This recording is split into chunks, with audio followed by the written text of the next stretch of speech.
Chapter 12.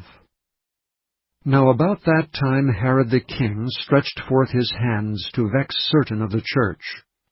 And he killed James the brother of John with a sword.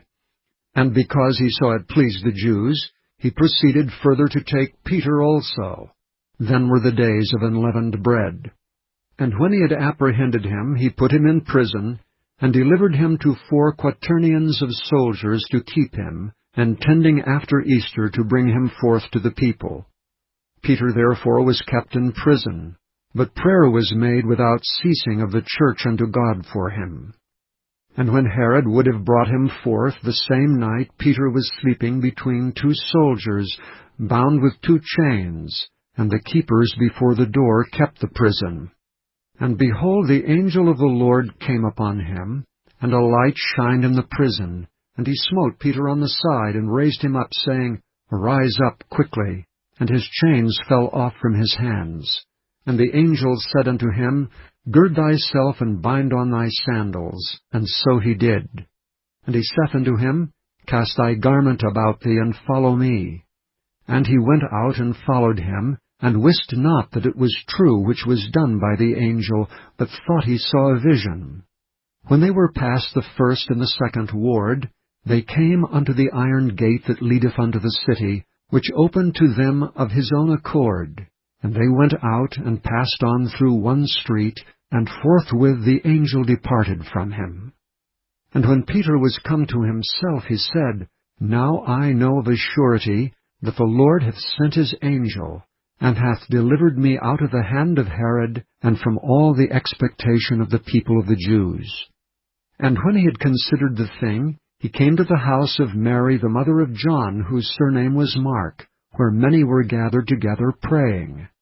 And as Peter knocked at the door of the gate, a damsel came to hearken, named Rhoda. And when she knew Peter's voice, she opened not the gate for gladness, but ran in, and told how Peter stood before the gate. And they said unto her, Thou art mad. But she constantly affirmed that it was even so. Then said they, It is his angel. But Peter continued knocking. And when they had opened the door and saw him, they were astonished. But he, beckoning unto them with the hand to hold their peace, declared unto them how the Lord had brought him out of the prison. And he said, Go show these things unto James and to the brethren. And he departed, and went into another place. Now as soon as it was day, there was no small stir among the soldiers, what was become of Peter. And when Herod had sought for him, and found him not, he examined the keepers, and commanded that they should be put to death.